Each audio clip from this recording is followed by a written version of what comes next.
Luz de emergência para Lula. O governo perde a batalha do Pix nas redes sociais e começa 2025 mostrando fragilidade na política e na comunicação.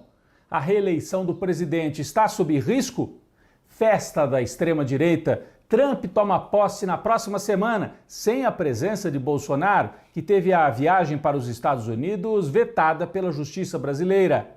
Barbárie no campo. 2 líderes do MST são assassinados num assentamento no interior de São Paulo. E uma pausa no massacre. Hamas e Israel acertam um cessar-fogo após 15 meses de uma guerra em que mais de 40 mil palestinos foram assassinados pelo governo de Netanyahu. Eu sou o Rodrigo Viana e esse é o Tempero da Notícia, que está começando agora.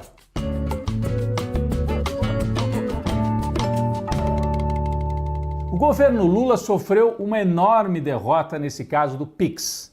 Terminou a semana tendo que retirar a portaria que aumentava a fiscalização que já é feita nas transações normais, nos bancos convencionais, mas que agora passaria a acontecer também nas operações de Pix feitas por fintechs, aquelas maquininhas de compra ou os bancos digitais. Ganhou corpo no país uma gigantesca campanha da extrema-direita misturando fake news, mentira, mas também explorando dúvidas legítimas da população.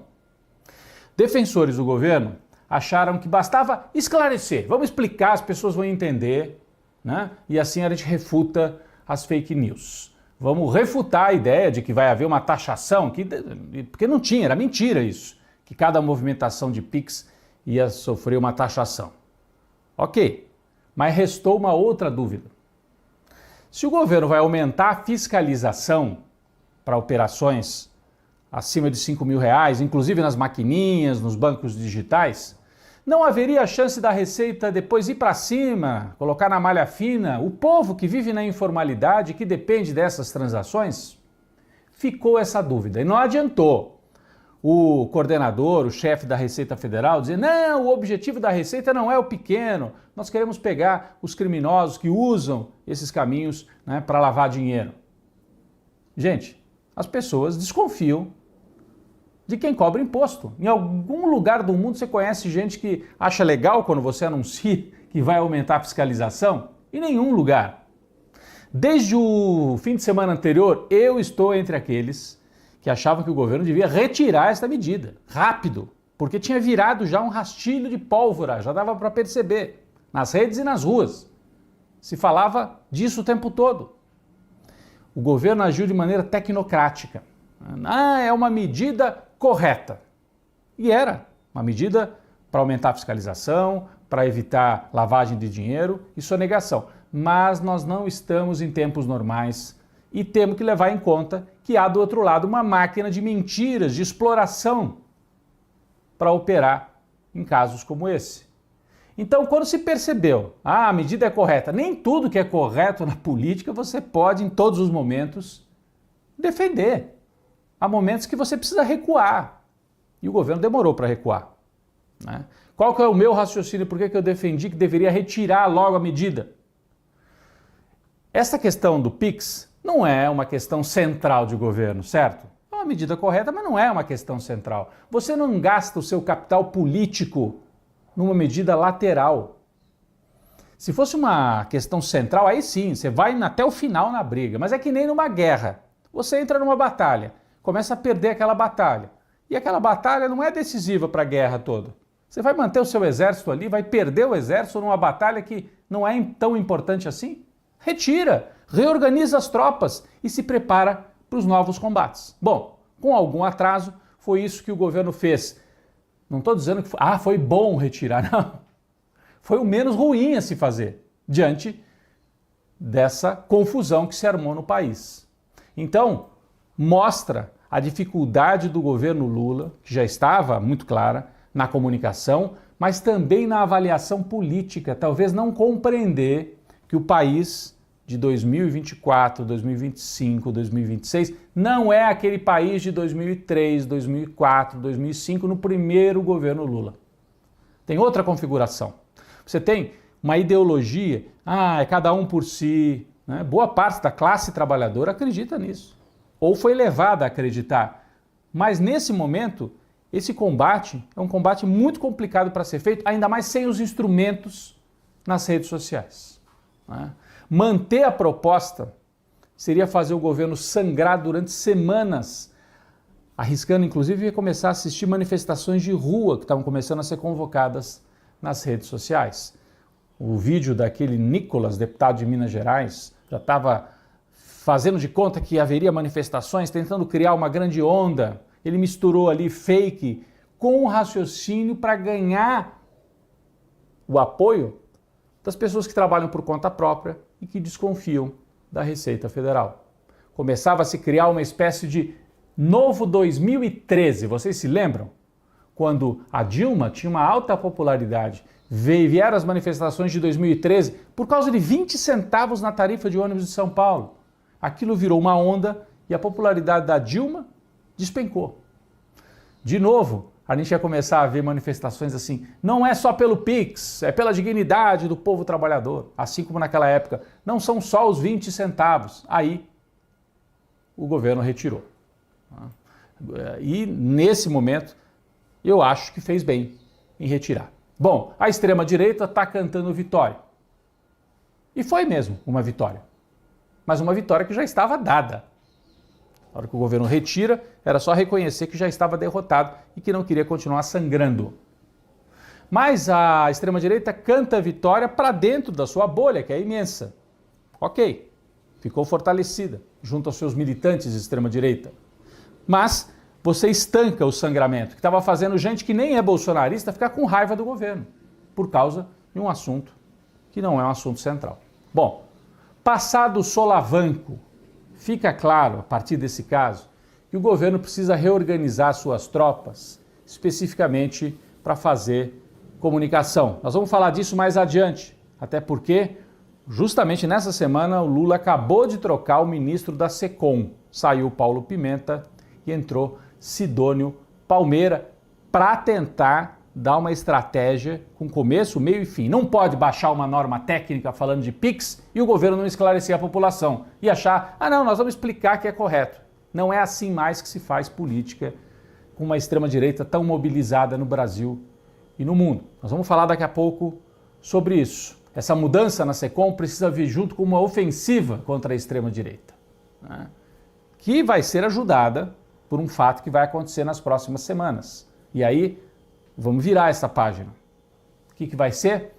A denúncia do Procurador-Geral da República contra Bolsonaro. Já temos a informação. A denúncia está quase pronta. Ele está só decidindo se vai juntar os 3 casos, golpe de Estado, falsificação de caderneta de vacina, contrabando de joias, se vai juntar tudo numa denúncia só ou fatiar.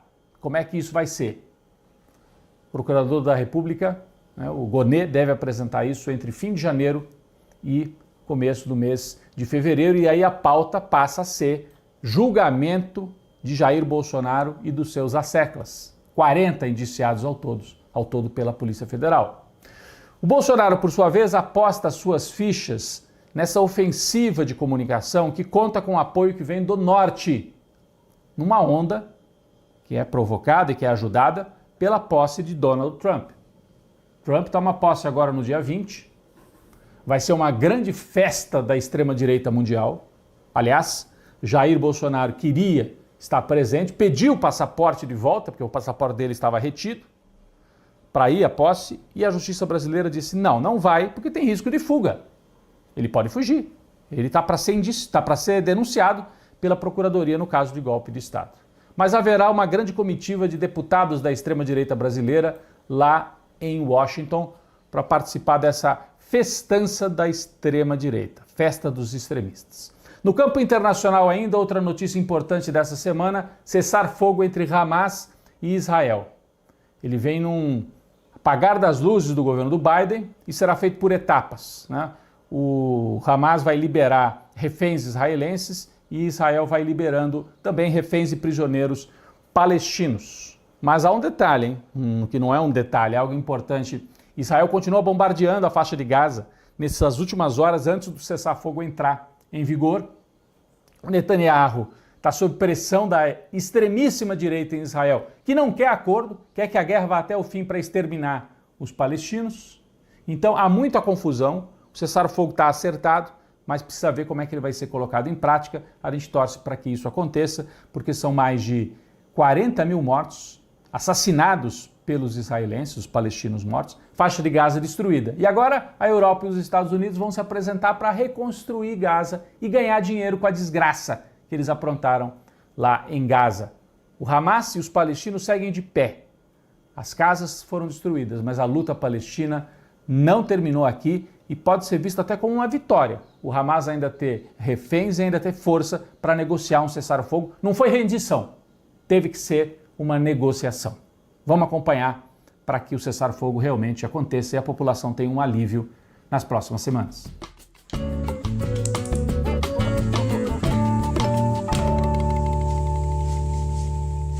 Quem está na panela de pressão, logo depois de assumir o cargo, é o novo ministro da SECOM, da área de comunicação do governo Lula, Sidônio Palmeira. Ele já assumiu em meio a esta crise do Pix, que não foi ele que criou, né? Foi criada por essa portaria que vem do ano passado da Receita Federal. Mas este caso mostra o desafio de Sidônio Palmeira, que é um marqueteiro, está acostumado a fazer campanha política do PT na Bahia e tal. Resta saber se terá as condições e a capacidade de articular a política de comunicação do governo em tempos de redes sociais. Não dá mais para achar que adota uma medida técnica, explico, coloco o diretor da Receita para explicar. Não é assim mais, né? Há uma onda, você tem que enfrentar a onda da extrema-direita nas redes, os algoritmos, criar estratégias permanentes para isso. O governo tem que deixar de ser reativo, só reagir ao que faz a oposição de extrema-direita.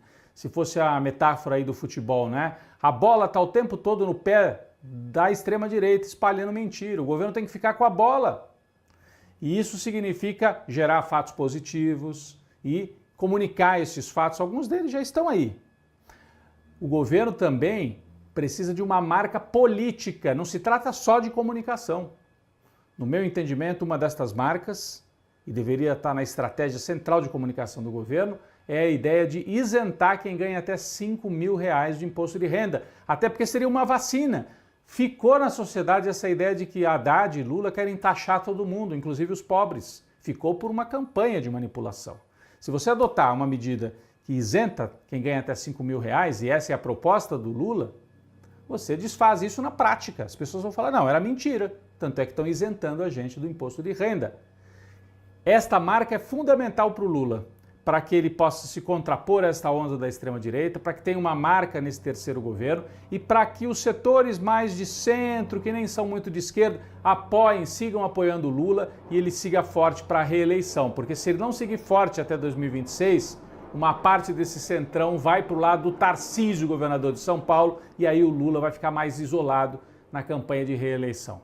Então, Sidônio Palmeira tem um papel central na definição desta tática, que é de comunicação, mas também passa pela liderança geral do governo, precisa de uma nova linha política. O que tem de novo para apresentar, para dizer para a população, vamos manter o Lula mais 4 anos e evitar que volte essa turma destrutiva da extrema-direita. Sidônio Palmeira está na panela de pressão porque assume já com esse enorme desafio para os próximos meses.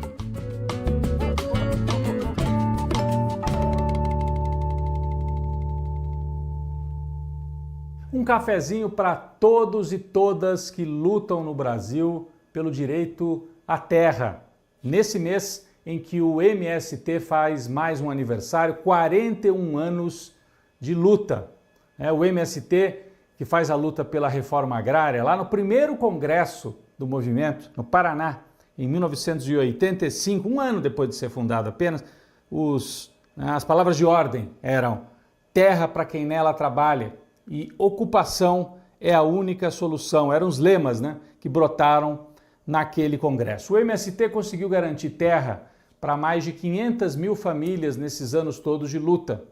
Nos últimos tempos, partiu também para outras lutas, pela agroecologia, dialogando também com os moradores da cidade sobre a importância de produzir alimentos saudáveis. Então é uma batalha no campo, mas que tem grande reflexo também nas cidades brasileiras.